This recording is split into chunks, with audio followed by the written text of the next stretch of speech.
Labvakar! Šī nedēļa stila notikumiem bagāta. Pārvērtības, modes un stila gada balva Latvijā. Bet uz sarkanā paklāja Oskara ceremonijā varēja redzēt šī gada skaistākās vakarkleitas. Kamēr Oskaru ceremonijas gaidās, Rīgas lielākajā kinoteātrī skatītāji pa sarkano paklāju soļoja tērpušies siltās un pārsvarā tumšās drēbēs, viņu elki Holivudā baudīja siltu laiciņu, un uz gandrīz 200 metru garās sarkanā paklāja gozējās šikos smokingos un greznās kleitās. Holivudas tērpu parādēji sekoja daudzi. Tur viņi ir bez savām lomām, viņi ir tādi tuvāk ikdienai.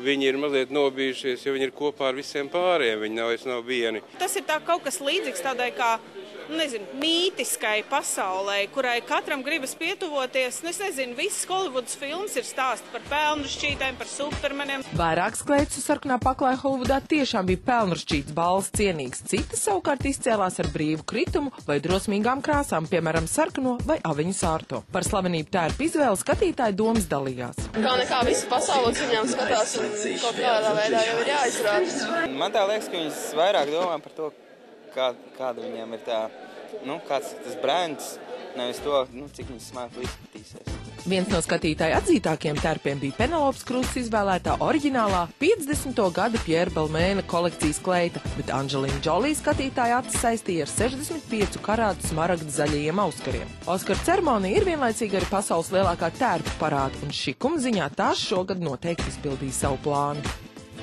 Savukārt Latvijā vakarā pa sarkano paklāju defilēja tās saucamais sabiedrības krējums, jeb šovbiznesa pārstāvji. Tika pasniegtas balvas modīgākiem un stilīgākiem ļautiņiem. Vakarā daudzie šovbiznesa pārstāvi pagozējušies zipspūdžu gaismās, izklāstīdami savus garderobas noslēpumus, devās saņemt stila balvas. Kamēr pasākums kavējās, daži garlaikojās, citi visiem klātesot pat sapucējās. Šīs nureiz bija pasākums, kur sveci zem pūra netur. Apavi ir Jimmy Choo. Zīmolu darināti.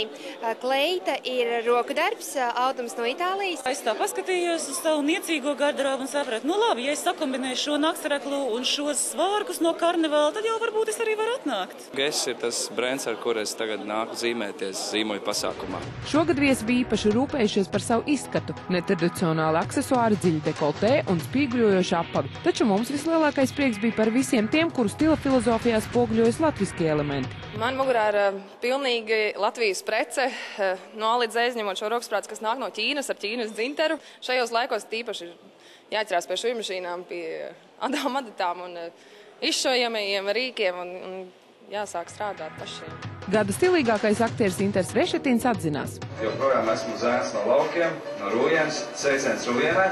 Tam pievienojās arī stilīgākais TV vadītājs Māris Olta. Es arī par laukiem.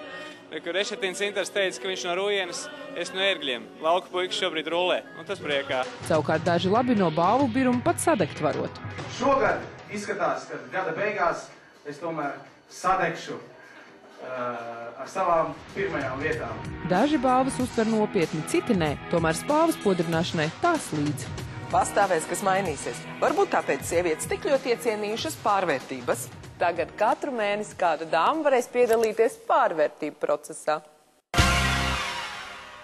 Šoreiz pārvērsties jaunā tēlā tirdzniecības centrā Domina uzdrošinājusies 26-gadīgā jelgavniece Inese, funkcionāla stila piekritēja. Es strādāju bankā, apkalpoju klientus, un tad man lietišķis ikdienā, bet no ārpus bankas vairāk sportisks un tāds brīvs stils. Tomēr Inese sapņo par radošāku stilu. Kaut ko tādu brīvā stilā, kaut ko tādu māksliniecisku, man liekas, man gribētos šodien.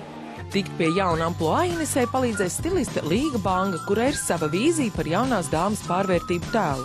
Šoreiz domāju, ka nevajag tur vilkt vairākas drēbes un plašķus un mēteļus un krelles un lakatus un cepures. Iztiks tikai ar vienu to vienkārši kleitiņu, kaut kāds rotas, smuks kurps un viss, lai nav tās džinsu bikses un tāds sēņotāja stils, lai nebūtu. Nedrīkst aizmirst arī par matu krāsas un griezumu izmaiņām. Nebūs nekas baigi mierīgais. Viņš būs gan spicāku taisīsim. Tikus pie jaunās matu krāsas, Ines izskatās samulsusi. Šobrīd es nezinu, kas man sagaidīja.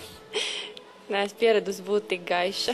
Turklāt mati tiek arī krietni izroboti. Schēmas te nav vispār. Tā kā es viņu jūtu, tā es viņu arī griezīšu. Lai nav tā, ka mēs uztaisam baigo frizūru, kuru pēc tam nav iespējams savākt.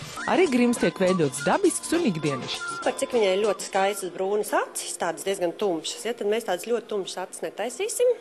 Tad mēs viņas izcelsim tieši otrādāk ar nedaudz tādu rozīgu, pelēcīgu toni. Lūpas, es domāju, mēs liksim diezgan tādas, košas.